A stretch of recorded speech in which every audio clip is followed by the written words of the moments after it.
good evening.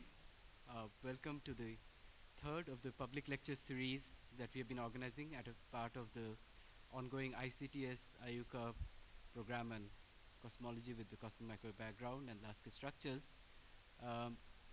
So this program has seen a lot of experts come down from all over the world, and today we are particularly privileged to have amongst the most leading cosmologists of our times, Professor Joseph Silk, who is a Sullivan Professor of Astronomy at Oxford.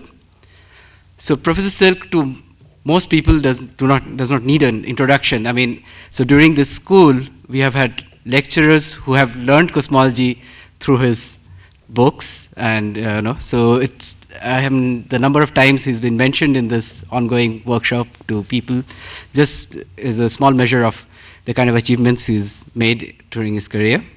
So Professor Silk was at Berkeley and as a professor for many years, and many of the current generation of cosmologists, leading cosmologists, younger generation, have been either his students or postdocs have touched through Professor Silk. And again, I would say it's really remarkable that we could get Professor Silk to speak to us at a public lecture. I should also mention that most of you know about IUCAA. This program is a part of the International Center for Theoretical Sciences series of programs, and the International Center for Theoretical Sciences, ICTS, is a major initiative of TIFR, and we would expect many such programs, which are already ongoing in various parts of India, to be more prevalent in the years to come. So let me not take more of your time. Let me request Professor Silk to deliver his lecture on dark matters in the universe. Thank you.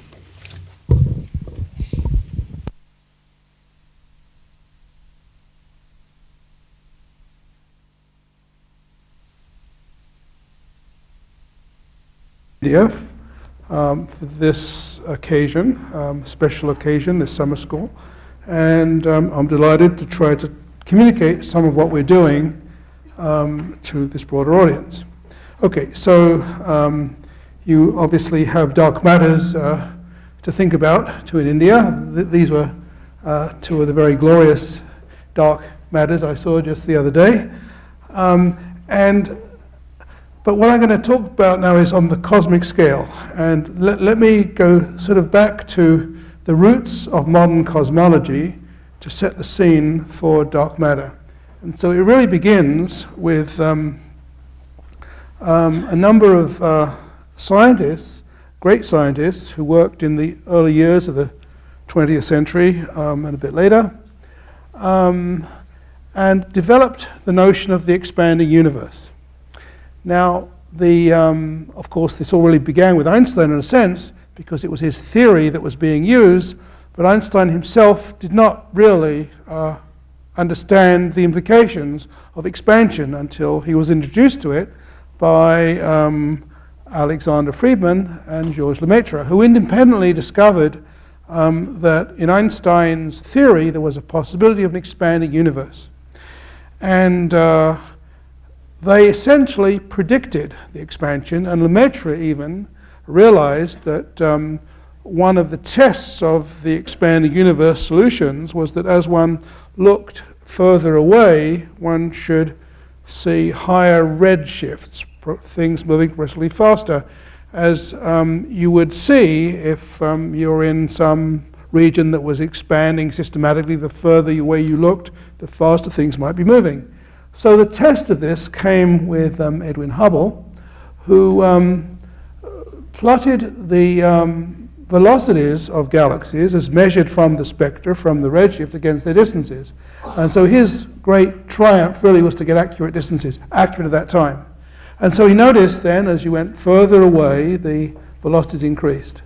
So this was out to a reach of a couple of million light years. And what is sort of amusing, with hindsight we can always say this, is that Hubble got the right answer again, but almost miraculously, because we believe that most of his data points don't really reflect the true expansion. It's a little bit as though, you know, you're on the shores of the ocean trying to measure the tides, and the waves dominate your local measurements, of course. So only one of these points is on this curve over here, which is the more modern data, and all the region Hubble surveyed is over here. But nevertheless, the modern data keeps on showing the further away you go, the faster things are moving.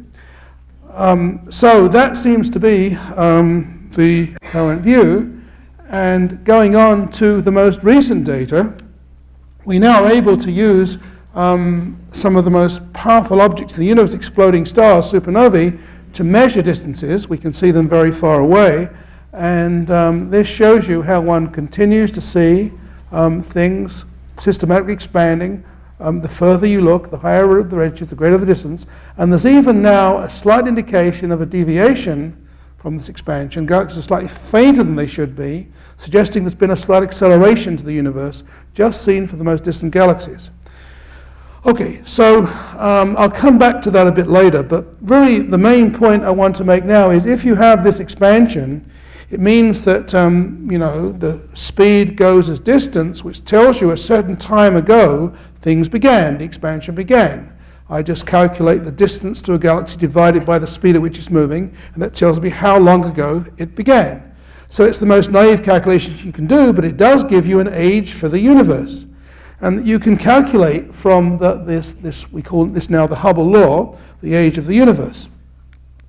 And the modern answer is 13.7 billion years. So the universe began its expansion something like 13.7 billion years ago. To put this in perspective, we know from various ways of dating the age of the Earth that it's about 4.6 billion years ago.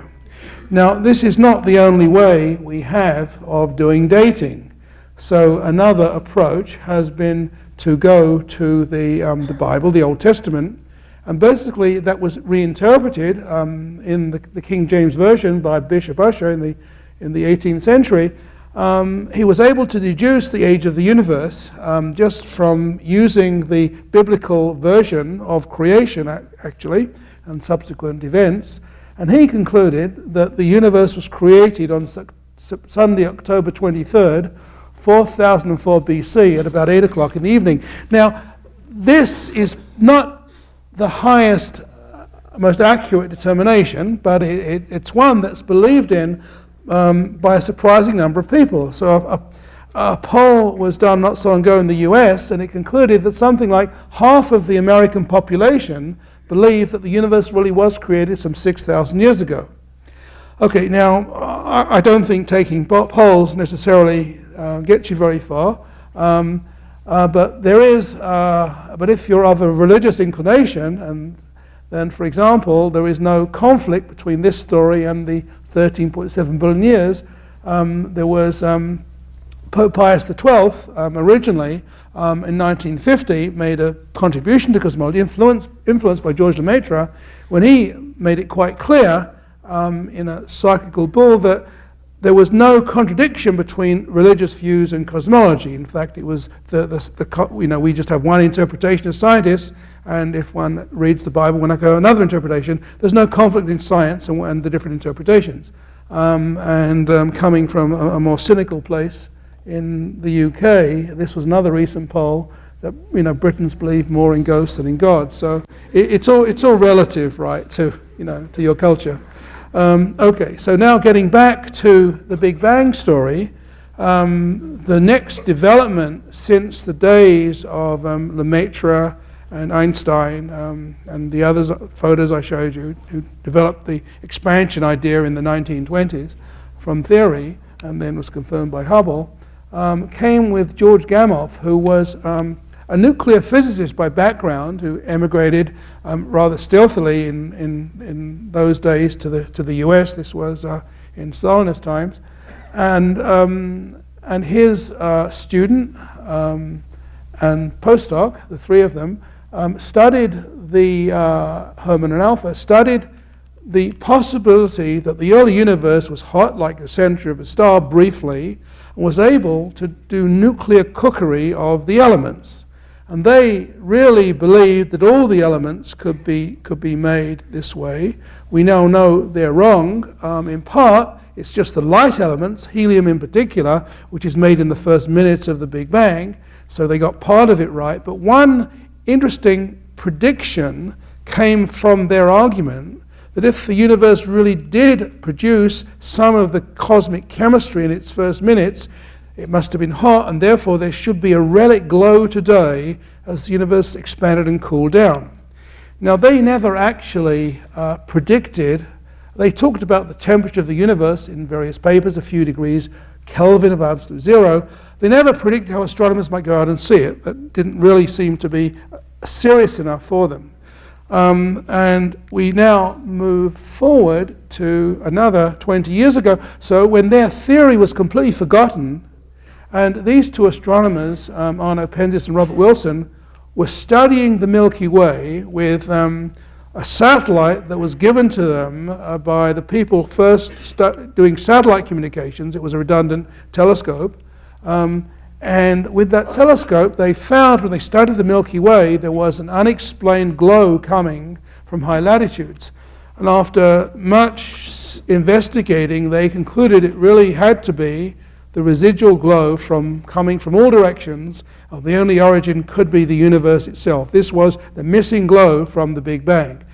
And so they measured this glow at a couple of frequencies. This is the wavelength of the spectrum of the radiation. They had a couple of points on this curve over here, and had it really been the glow from the early universe, it should have resembled what physicists call a black body, the radiation of a perfect furnace. And this curve shows you the curve to a black body, and the data points come from a later experiment done with a satellite called COBE, Cosmic Background Explorer, in 1990, and they confirmed that it was, to very high accuracy, a black body. And in fact, these error bars represent what in physics we call 400 standard deviations. It's the most precise black body measured anywhere, and we see this in the sky coming from all directions, the relic radiation in microwaves from the Big Bang. If you turn on your television and look in between stations, you get a buzz on the television, you're looking at the Big Bang. Actually, 1% of that buzz is the microwave background they measured. It's not as weak as you might think. But anyway, they did that measurement. Okay, so we now have the ingredients of the Big Bang theory, expanding for 14.7 billion years with this hot beginning. There were still puzzles in the theory, because physicists began wondering, why is the universe as big as it is? And why does it look the same in all directions? And so these are, it's all very talking about a Big Bang, but maybe we're near the center of the Big Bang or something. Turns out that we're not. And the reasoning that led to this next stage came from an introduction of a new type of physics, particle physics, into astronomy. And two particle physicists in 1980, Andre Linde and Alan Guth, realized that in order to understand the early symmetry of the physical forces in particular, they believed that at high enough temperature, the nuclear forces and the kinetic forces should all be unified, should have the same strength. And we see this trend if you extrapolate from low energies. They are converging, but it's a huge extrapolation. They just conjectured this really did happen, and you can calculate when this should happen from the extrapolation.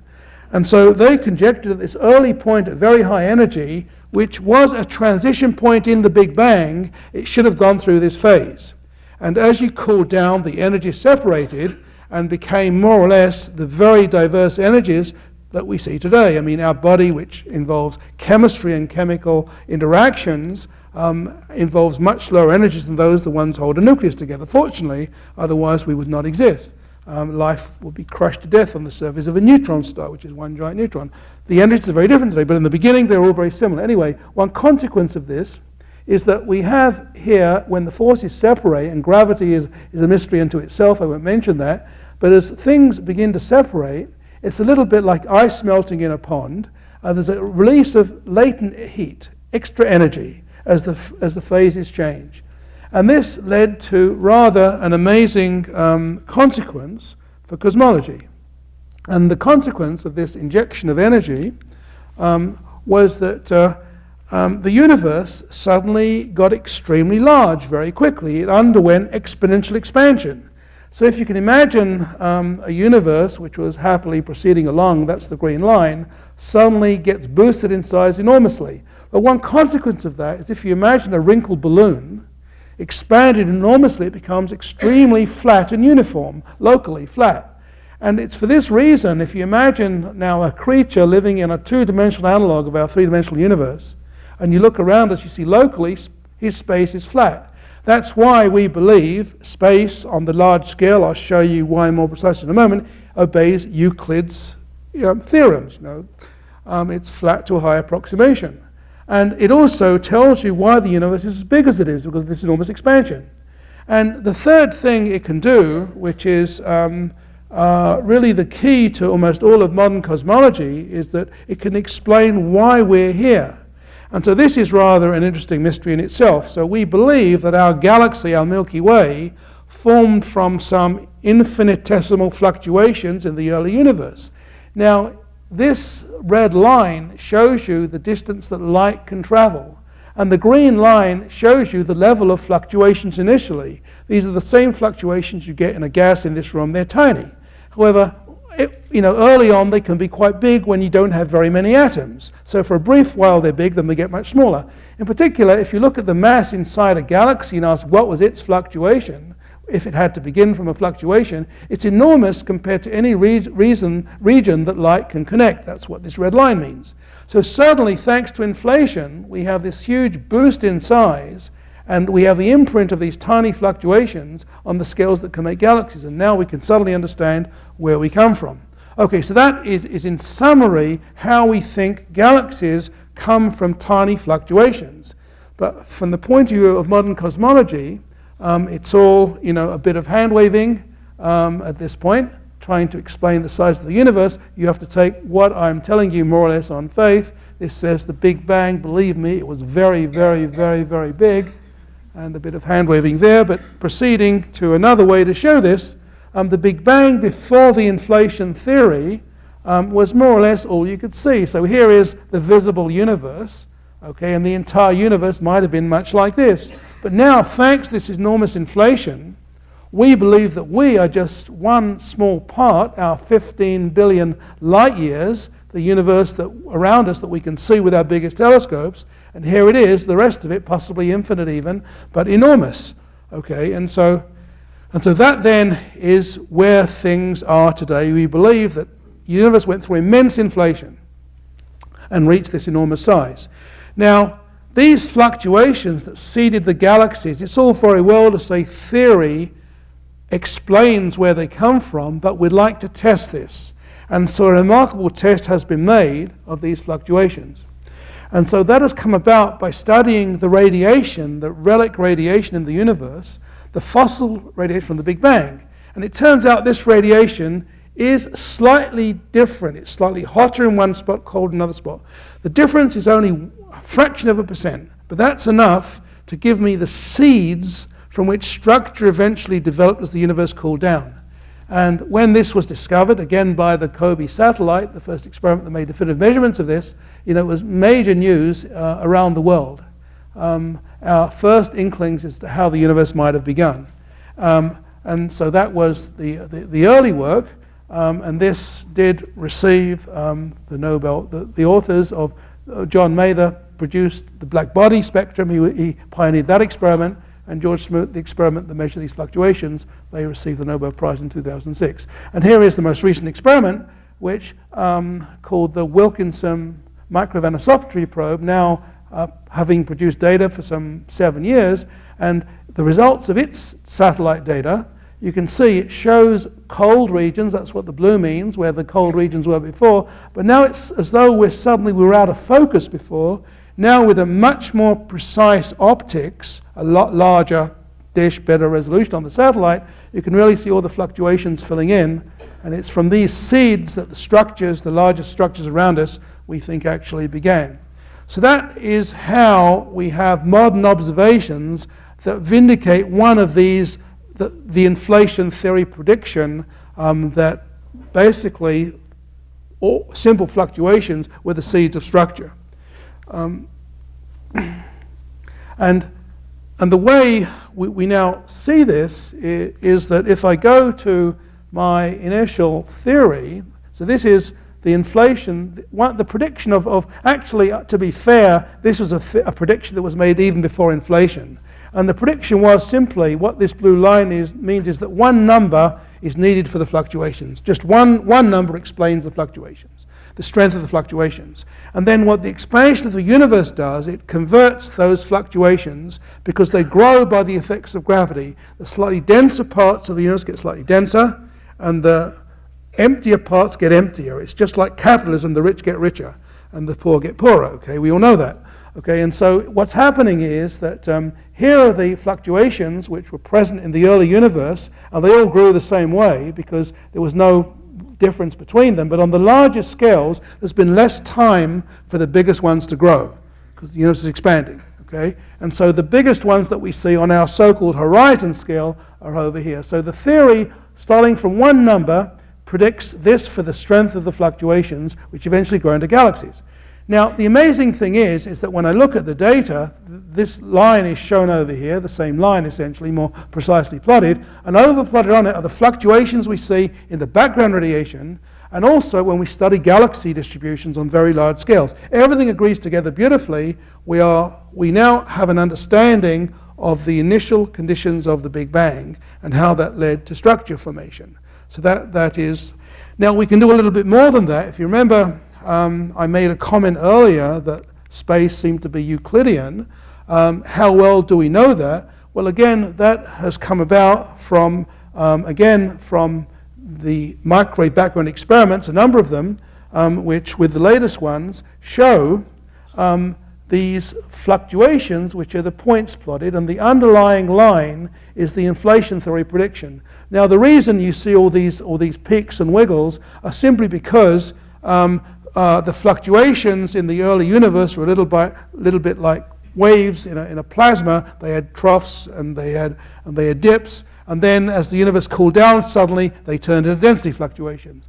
But so the amazing thing is that not only do we fit so precisely with the simple theory, the data that we see, so this is just the difference in temperature from one point to another on large scales, and on smaller scales, 1 degree is roughly over here.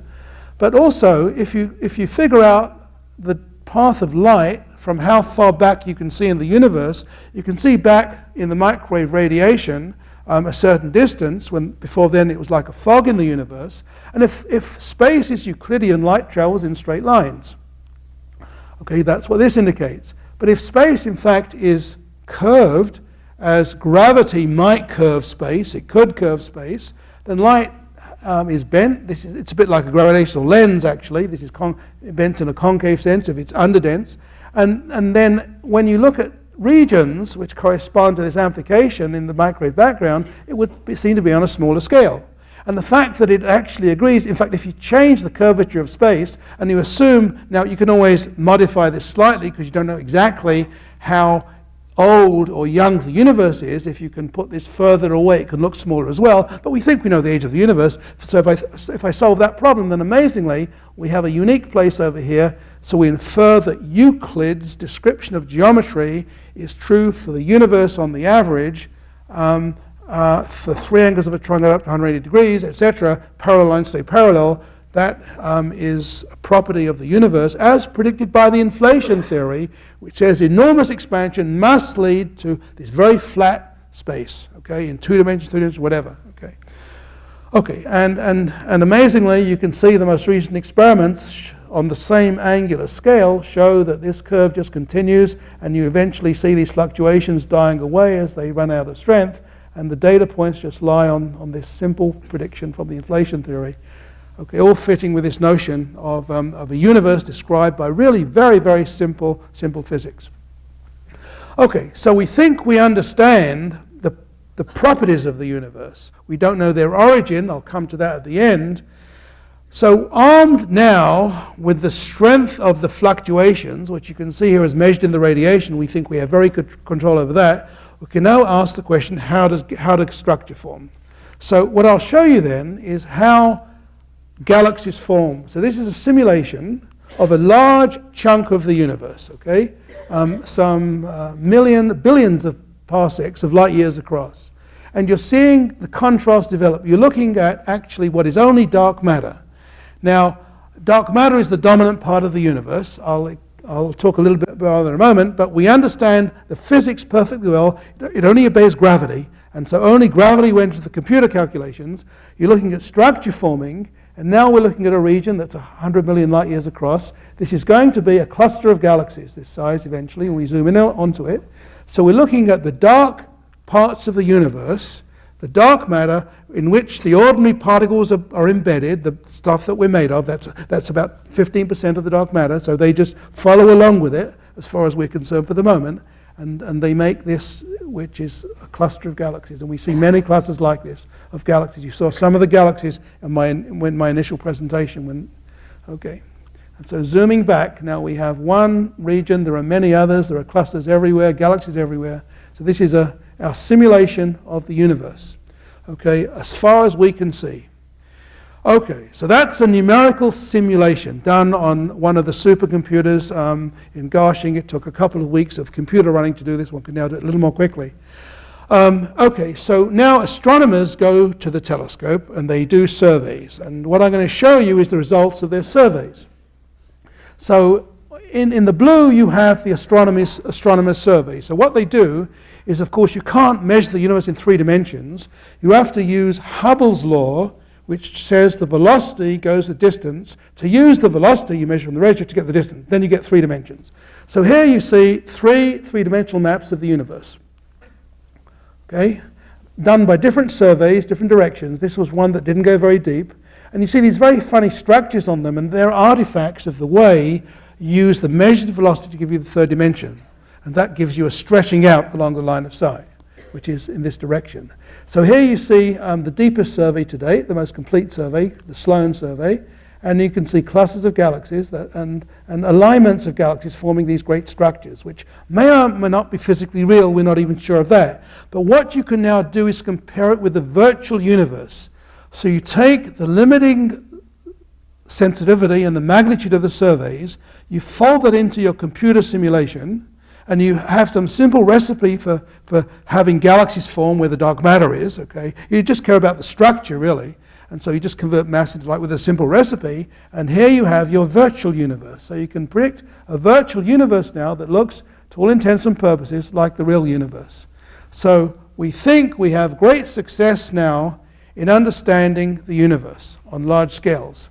Now, there is one important property of the dark matter I want to tell you about, and that is, in order for all this to work, the dark matter has to be what we call cold. Okay? It has to be able freely to follow gravity. If the dark matter had any significant temperature or velocities, the particles had some velocities, they would not fall freely under gravity and be able to clump into the galaxies and galaxy clusters, etc. So the dark matter has to be cold. That's the only assumption we make, and we believe it's a natural property of the dark matter because we think the dark matter is some sort of massive particle that's been expanding with the universe and should be incredibly just a cold distribution in which the stuff that we're made of, the baryons, eventually form the stars, etc. That's the basic outline of what we think happens.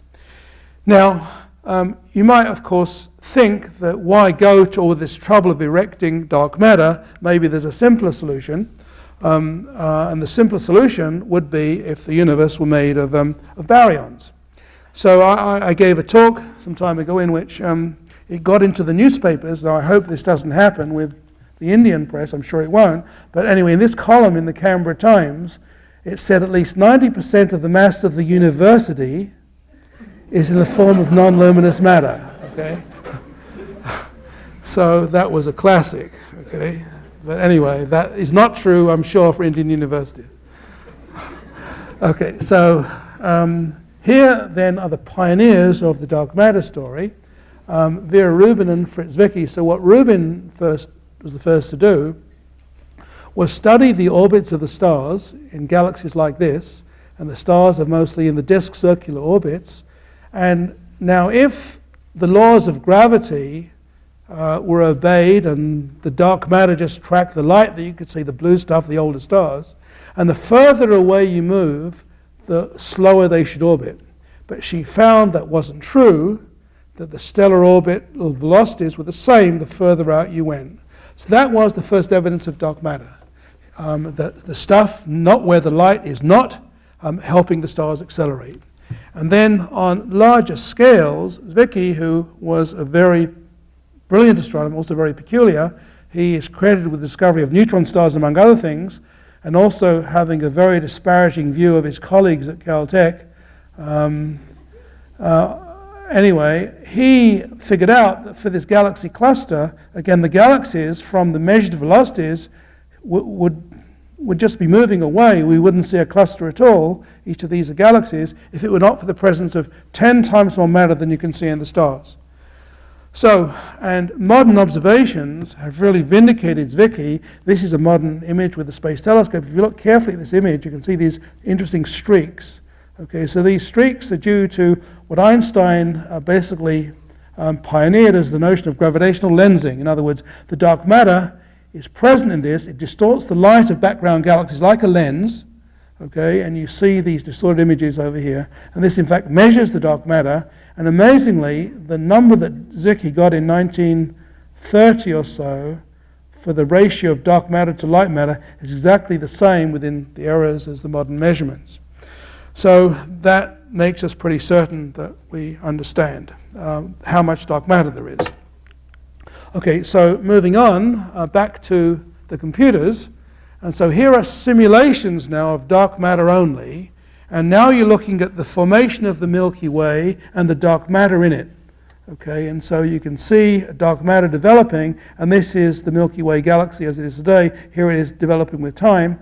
But you're looking at dark matter on it. So here's the inner part of our galaxy, and there are lots of these clumps of dark matter. So the theory predicts that because this dark matter does work so well on very large scales, to make the large-scale structure of the universe, it's got to be cold to make those streaks and things that you saw. It's a property of the collapse. Also, inevitably on the very small scales, there should be many, many clouds of dark matter. Far more, in fact, than you see in the individual dwarf galaxies around us. So we expect there to be these clouds of dark matter. Okay, so this is a challenge because we now have to try to prove some of this. Okay. So your first attempt at proving the existence of dark matter is to think of the one particle we know does have some dark matter, and that's the neutrino. So some years ago, the neutrino was found to possess a mass. Now, it's only a lower limit on the mass. It's a very small mass. It's a fraction of an electron volt. It's not nearly enough mass to account for the dark matter in the universe, but the principle is there. And since there are 3 different types of neutrinos, we believe that, the second or the third type, the so-called muon or the tau, could have enough mass, in principle, to be the dark matter. Now, if that were true, we come across a real problem. And we can prove, theoretically and observationally, this cannot be the case. And the argument goes as follows. If the dark matter were the neutrino, it would have to add up to something like a third of this number, about 30 electron volts. But then I would have a universe full of neutrino dark matter. Now at 30 electron volts, that leads to a total disaster for cosmology, because that means when the universe was fairly cold, at a temperature corresponding to 30 electron volts, it was full of matter at very high speed, almost relativistic, and galaxies would never have formed, basically. So we'd see the imprint of this in the structure. So we're sure that neutrinos could not be all of the dark matter. They could be some of it.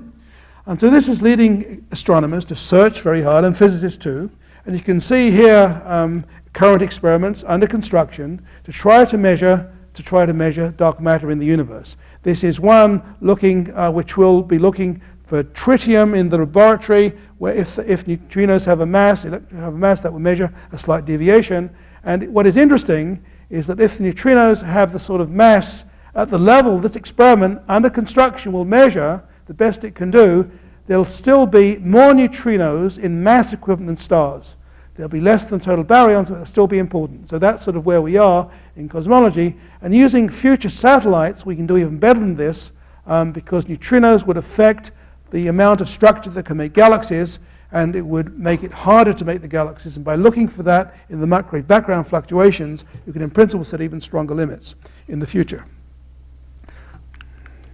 Okay, and then there are other types of neutrinos that can have masses of many thousands of electron volts. These are called sterile neutrinos. They're not the ordinary ones. They play no role in ordinary interactions with ordinary matter, but they could be present. And one property of these neutrinos is they're unstable, they decay, they will give you X-ray signatures, and we can set limits on those. But they are the neutrino candidate for dark matter. Neutrinos that weigh some few thousands of electron volts. So they still exist as a possible dark matter candidate, but astronomers believe that we can set limits on them from radiation and other tests. Okay, so I don't want to say any more about neutrinos. This already, talking about sterile neutrinos, is something that does in some sense invent slightly new physics. However, let's go back to supersymmetry now, which is the conventional picture. I already said that ordinary neutrinos cannot be the dark matter. Maybe these weird ones can. But let's now talk about the relics of supersymmetry. So we believe that we are not in a universe now which is supersymmetric. In fact, by doing experiments, you can prove that if the universe ever was supersymmetric, it happened when the energy of the universe was equivalent to that of 100 times the proton mass, hundreds of GeV. And this tells us that the particles which were left over from supersymmetry, which are best candidates for dark matter, should have masses of roughly 100 proton masses. We believe that to be true. So we know roughly what to look for. Okay, and we're motivated to look for it, as I explained, for the following reason, that the supersymmetric theory predicts that the universe once went through this very high energy state. And so the particles, we believe the universe once had equal numbers of different fermions and bosons, and we invent new particles. All of them were unstable, except for the lightest one. And so this then is the relic of supersymmetry. And it turns out that if this particle had an interaction that was too strong, there'd be too few of them today. If it had an interaction that was too weak, there'd be too many. If it has just the right interaction, it is the dark matter. And the amazing thing is that just the right interaction means what the theory predicts, neutrino-like interactions. So anyway, so the theory tells us roughly, it's the best theory we have for the dark matter, the so-called supersymmetric theory. And it predicts the particles have roughly 100 times the mass of a proton. So this has many amazing consequences. One is that there are millions of these particles streaming through us in this room, each of us, okay, and they leave almost no traces behind, otherwise we'd all be dead.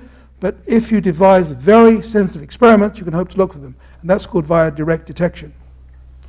Okay, so another way to look is by indirect detection, because the particles occasionally hit each other in the distant depths of the universe, and then they can produce high energy events like gamma rays. So here is sort of many different experiments. I'll explain one or two of these again in a moment, but here's a satellite launched recently to look for gamma rays from neutrinos. This is a deep underground mine where a cavity has been explored to do experiments to look for these things.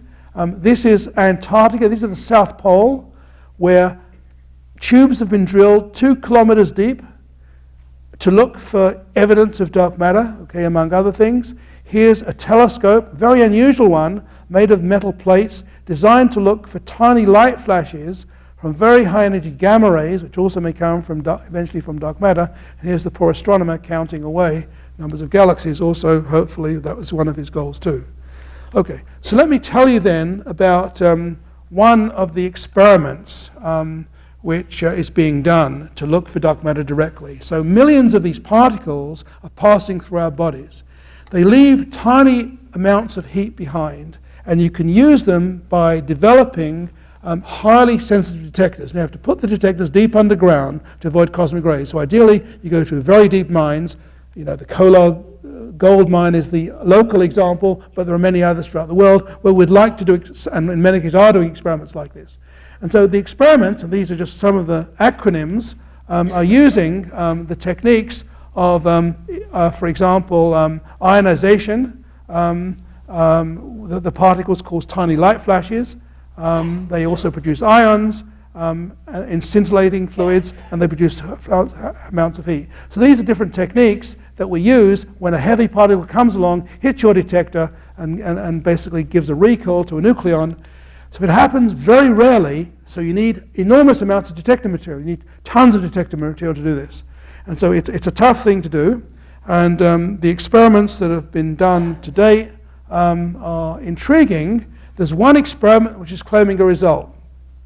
And so this one is being done in the Gran Sasso laboratory in Italy under a large mountain peak.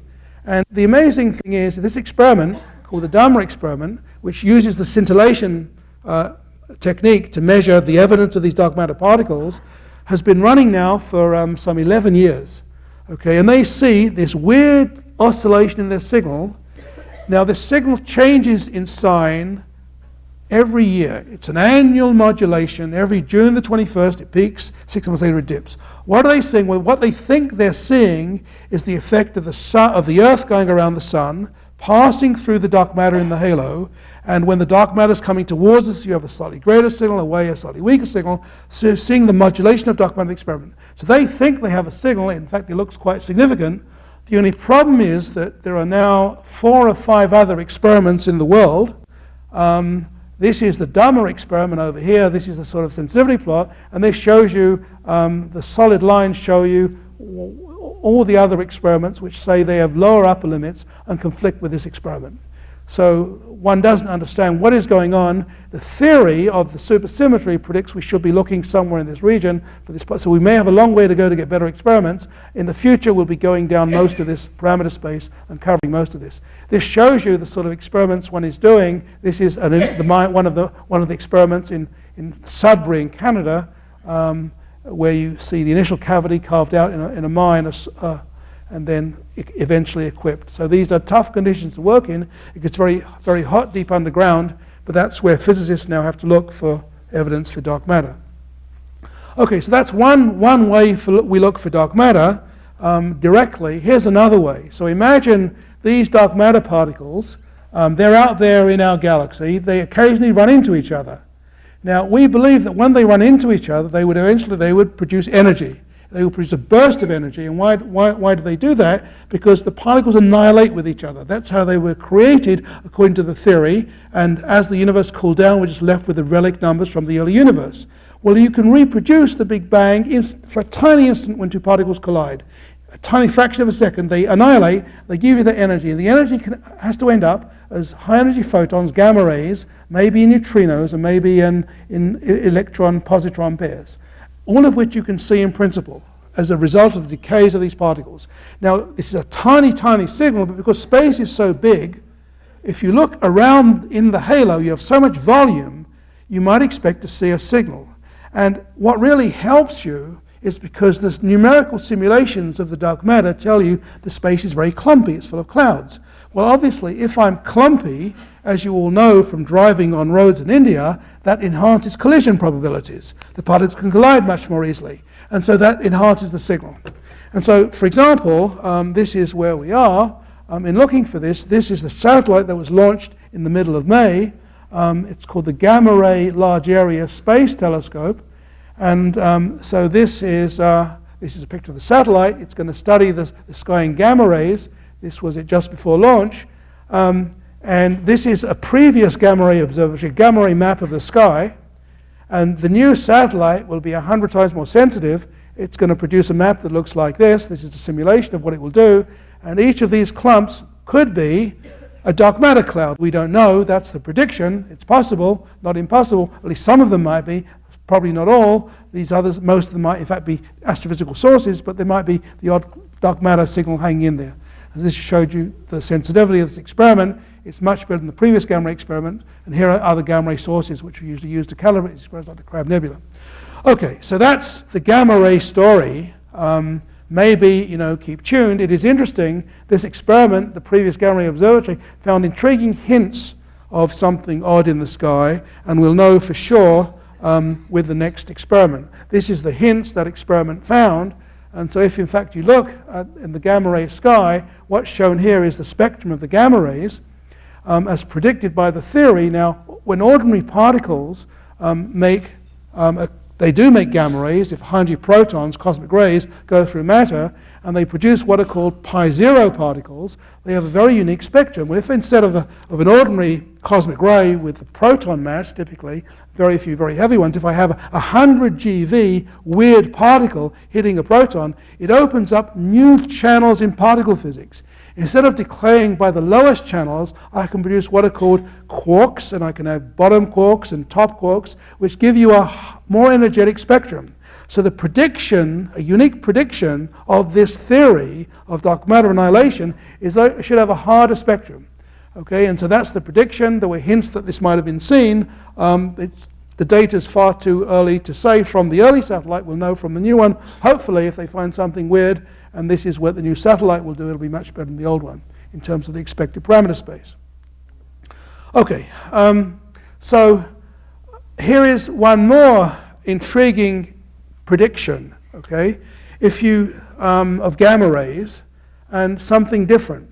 So this is what happens if you look at the galaxy, the inner part of the galaxy, in the microwave background. So actually there's a glow from the inner galaxy. So if you look with the same telescope I showed you the microwave background data of, if now you focus on the galaxy, okay, let's forget the microwave background and look at the contamination that gets in the way. Normally not of great interest to the cosmologists, but in this case it is. And so around the center of the galaxy, this is a region which is very dusty and excited on the map. You can see this weird glow, okay, this excess glow, almost spherical glow around the center. Well, it is thought that this glow cannot be explained by any simple astrophysical theory. And one natural theory that has been jumped on is that we believe the center of the galaxy has a lot of dark matter in, because that's where the dark matter collapsed when the galaxy formed. It accumulated there to some extent. That should annihilate and give you some gamma rays. It should also produce electrons and positrons of high energy that can give you synchrotron emission and produce the microwaves. Okay, so if they produce the microwaves, if this is due to the annihilating particles, this glow, you should also predict a gamma ray glow. And here is the prediction from this interpretation. This is what GLAST can see with gamma rays, and if this really is the glow from the excess electrons made by annihilations, we should know within months, you know, we should have a nice prediction of what to see. That's one of the examples of what we can expect to see. Here's another one. One of the weird things that happens when you get these annihilations is you can occasionally produce energy at a single frequency. We call these spectral lines in astronomy. You can actually get gamma ray lines. You can have a particle annihilating into two photons, basically. And so, or two particles into two photons. And so this shows you, again, a unique prediction of the gamma rays from annihilating particles. In some models anyway, you'd expect these weird features, and this also would be unique. So what we're talking about now are smoking guns in the sky for dark matter. These have not been seen yet, they're predictions. These are experiments actually being run now. So here's another example of an experiment being run now. This was just the, I'll skip that one. So this is an experiment which has now been in orbit for a couple of years. It's just beginning to send back the data, called Pamela. It's an Italian-Russian experiment. It's designed to measure antimatter in cosmic rays. So now there is antimatter in cosmic rays. It's produced whenever cosmic rays, high-energy particles, hit ordinary matter. They produce occasional particle, proton, antiproton pairs, electron-positron pairs. But, you know, it's a continuous process. There's no special energy that's expected for this process. However, if you have dark matter particles of, say, 100 proton masses, they will produce a peak in the number of these positrons and electrons at a very definite energy that's roughly half their mass, or some fraction of their mass. So here is the prediction. That's the line you can see under here. This bump, okay, in the solid line, is the prediction of what happens if you have dark matter adding to the cosmic ray prediction. And the intriguing thing is that some years ago, balloon experiments, that is represented by these error bars, found this very peculiar feature. This is energy, this is positrons. We're looking at the positron to electron fraction, which it's a unique thing, doesn't depend on the way the sun affects the cosmic rays, and that shows this very strange bump. Now, you notice these bars, they're error bars, so because the error bars are reasonably big, you can't really prove this line, which fits the data more or less, is significantly different from the smooth line, which is no WIMPs, no neutrino, none of these weird particles. However, the new experiment will have these error bars, very tiny. We're waiting for the results. So if there is dark matter out there, it will see them. Okay, if it's this type of dark matter, of course. It could be something else. We could be unlucky. That's too bad. But, you know, there is a chance of this. This is all a bit reminiscent of I'm afraid, of the drunk who lost his keys. after a party and went back out to look for them, and of course could only look under the lamppost for the keys. And so, we're looking for the most plausible places, signatures of dark matter. So the final signature I want to show you for dark matter is this most exotic one of all, maybe. It comes from the South Pole or from the Mediterranean, where one is lowering strings of phototubes 2 kilometers deep in the Mediterranean and drilling holes in the ice 2 kilometers deep. Okay, and the phototubes are designed to detect muon particles, which come from neutrinos, which come from the middle of the sun, where dark matter particles annihilate.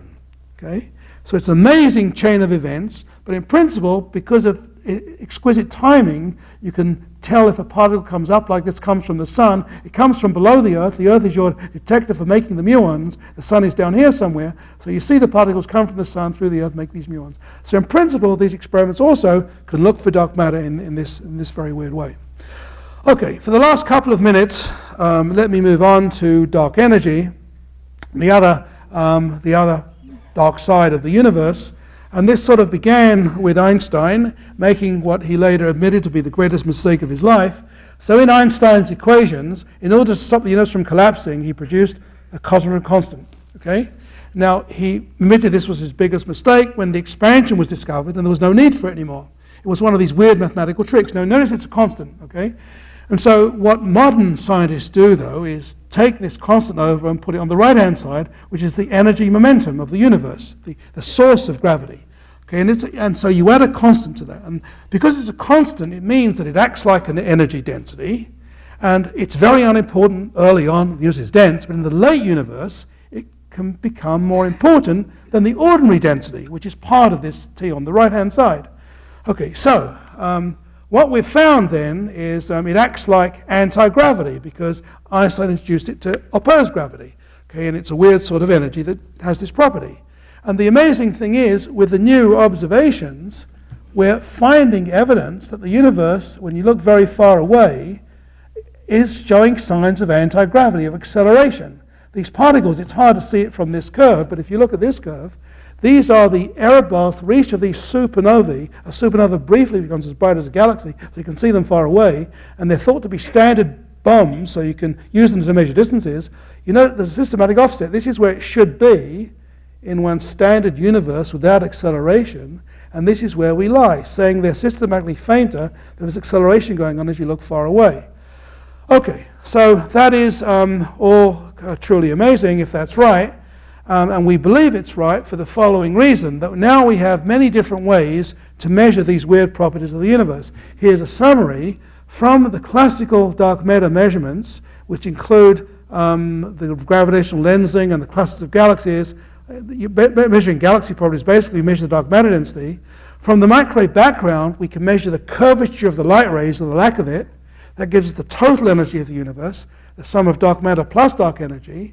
And from the acceleration from the supernova, you measure the difference, because the dark energy tends to push things away. It opposes dark matter. So now we have 3 thoroughly studied techniques which give me 2 things. So we're convinced now that we have overkilled the problem, and we think we've really measured things properly. So we're now entering this new era of cosmology, where we have these amazing discoveries. Dark energy dominates. Dark matter is significant and much more important than the atoms. And in fact, if you, so we're just with our telescopes looking at the very tip of the iceberg over here, and we sort of, hope to explore this marvelous universe. And of course, the greatest worries are that we haven't found the dark matter yet, and we don't know what the dark energy is. Why is it just beginning to dominate the universe? Why is it so small? We have no guidance at all from theory, and we hope that someday we may eventually learn the answer. For those of you who want to read more, this is a recent discussion that I recommend you. So thank you very much.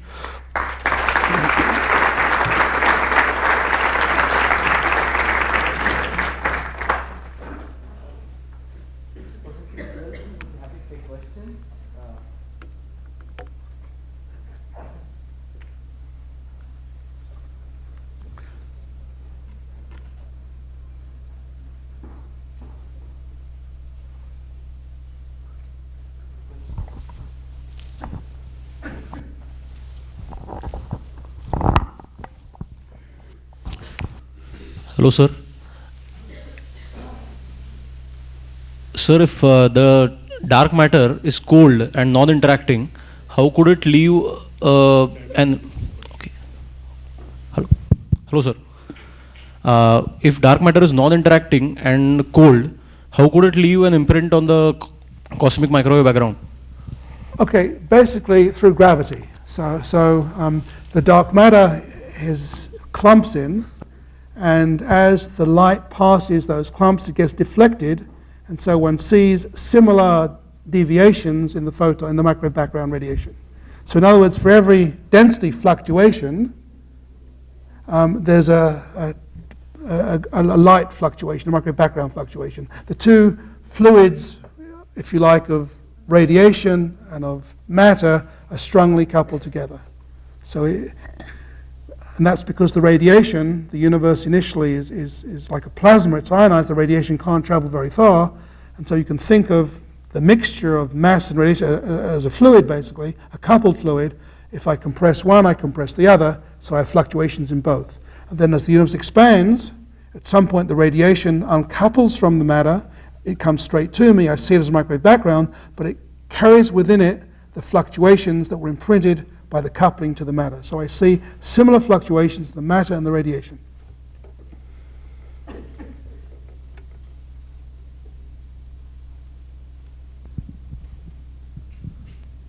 Hello. How can we see the microwave background radiation? I mean, if a body glows, then the radiation goes out first. And so you say that the universe was formed, it radiated out, it was very hot. So now we are inside the universe now. So how can we see the microwave background radiation, which it should have gone out already? How is it still there? Oh, okay, so why hasn't it gone beyond us?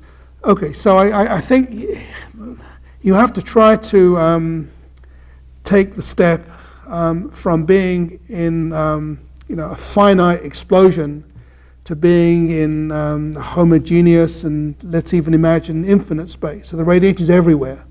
And then if it's everywhere, then as initially it was compact and very hot, matter was compact, radiation was very dense, and then as time goes on, it got weaker and weaker, and wherever we are, or on any star, any galaxy, we'll still see some weak remnant of the radiation around us.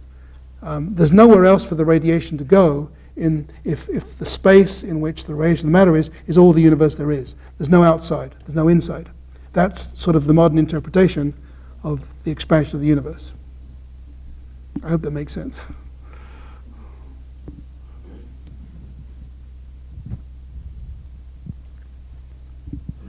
You said that we detected that the matter close to the center of the galaxy and outside is moving at the same velocity. There has to be a lot of time delay if you look at the galaxies. Then how do you detect that? Okay, so you measure the galaxy velocities because the spectrum is shifted to the red. It's the same thing as the Doppler shift, right?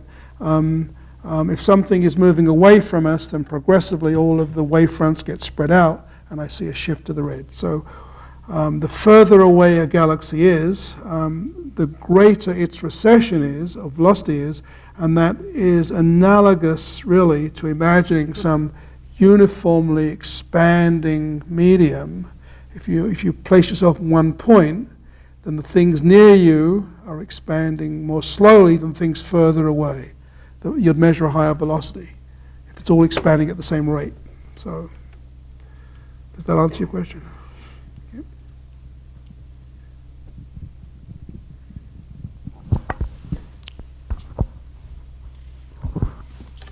Good evening, sir. So I want to ask a question regarding the magnetic fields in the galaxies, how the magnetic fields could have come into existence. So the brief answer about magnetic fields is that we don't know.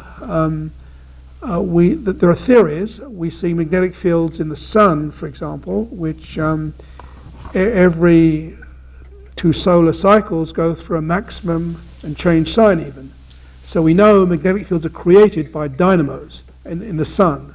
And we think that's one astrophysical source that we don't really understand that well, but at least it's near us.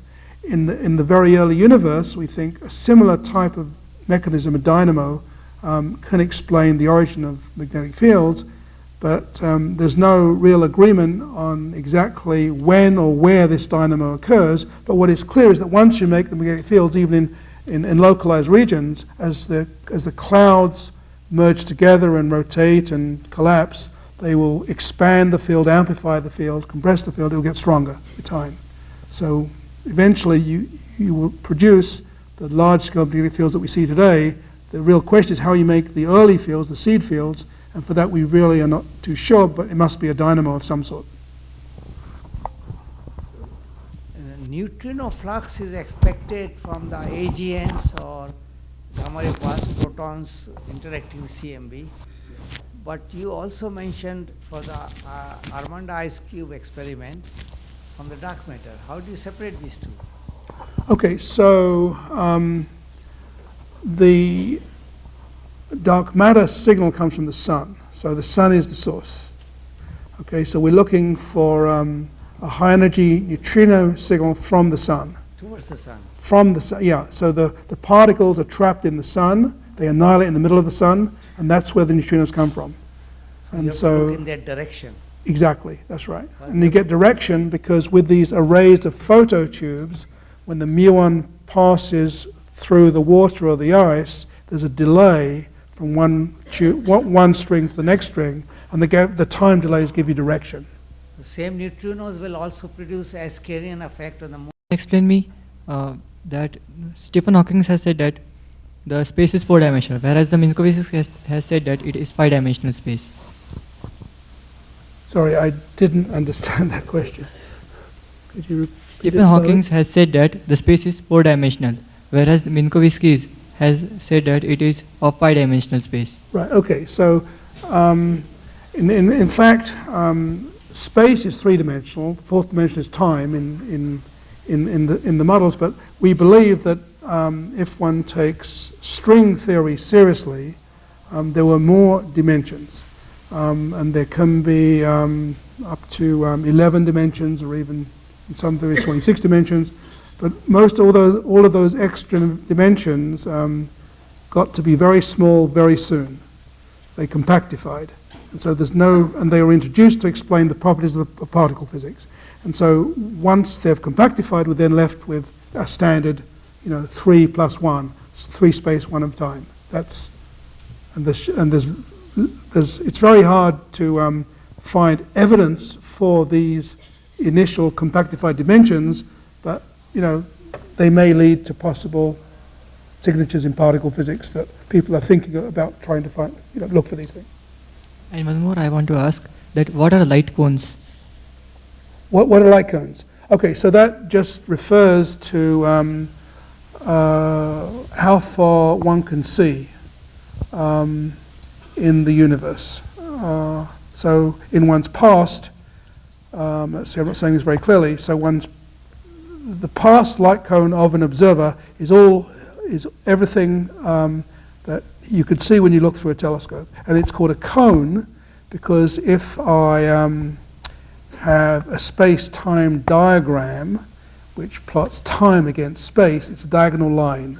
And then when I move that around in 3 dimensions, it's a cone. So it's just everything one can see here.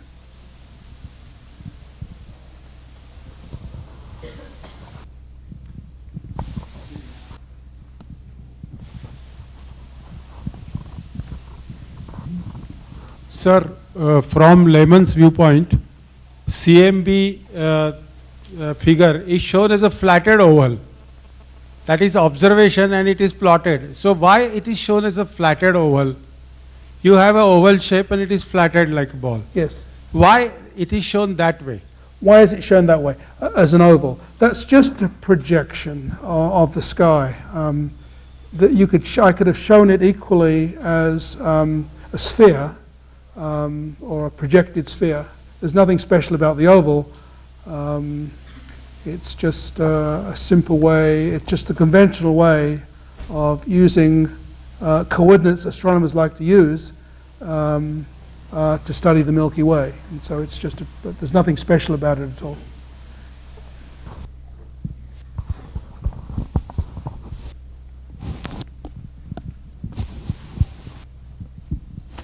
So what exactly is the membrane theory? Like the other day I just saw it on the Discovery Channel that there was a few membranes which actually collapsed in the beginning of the universe. So I mean, I didn't understand what exactly is that membrane and all.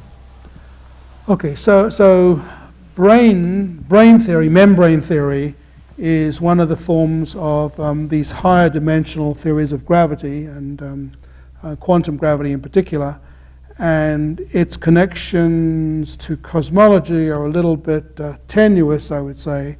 But there's one theory I know about which involves, argues that in fact the Big Bang in some sense began with the collision of two brains, these higher dimensional quantities. And they spent an infinite time coming together, and this way you can talk about the pre-Big Bang phase and so forth. And one of the ways of testing theories like this is to look for some signature of what might have happened before the Big Bang.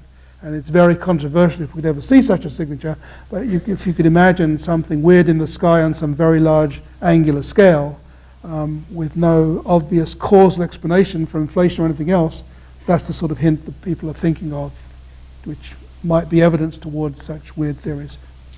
That's one example of a brain signature.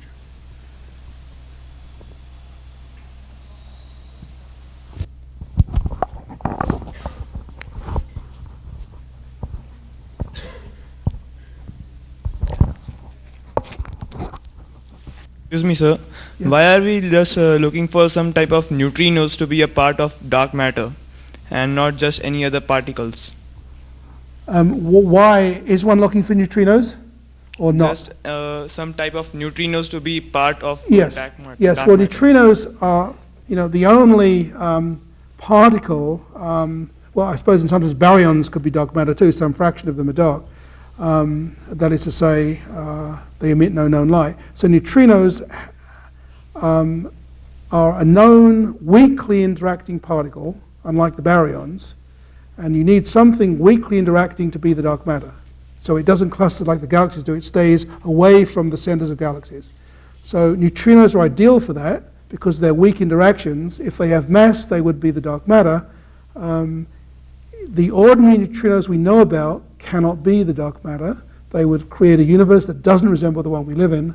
One has to go to these very exotic neutrinos called sterile neutrinos, which are a new type of neutrino, really. They have basically different interactions, which are a dark matter candidate. And so it is true to say, could be the dark matter. So one could live with these so-called sterile neutrinos, which would have a certain mass of a few thousand electron volts. And so that's one of the dark matter candidates.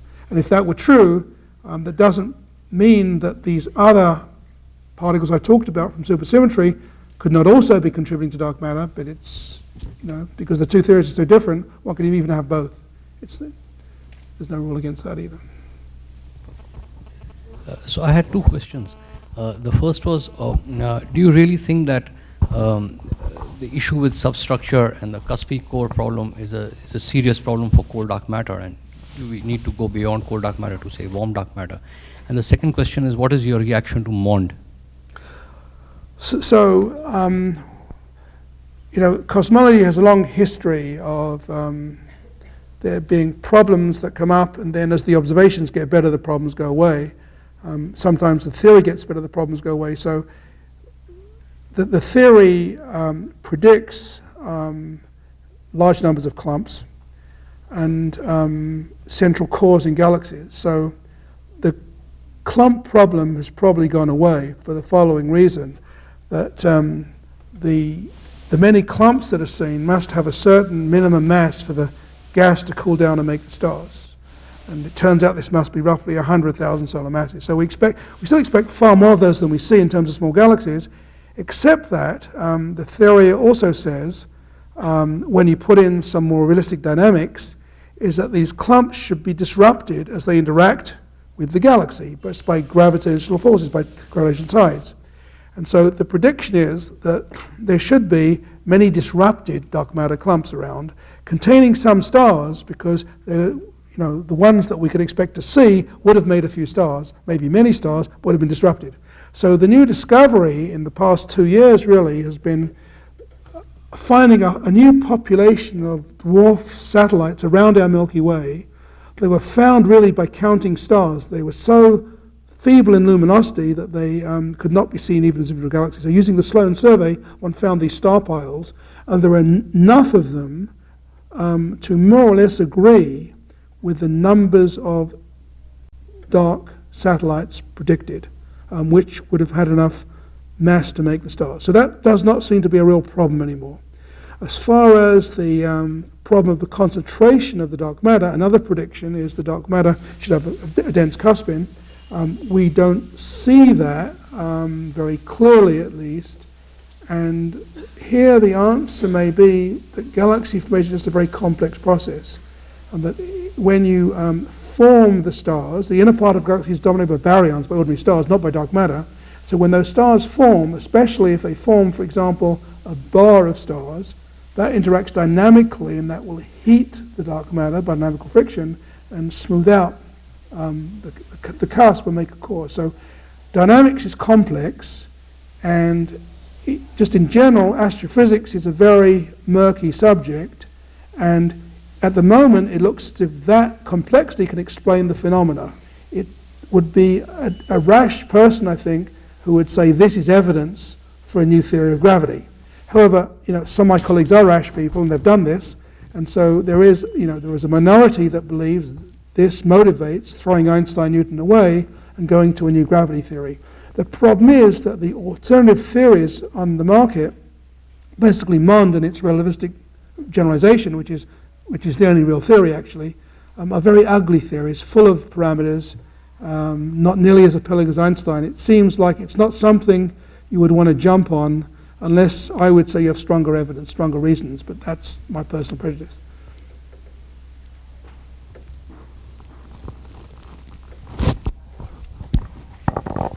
So,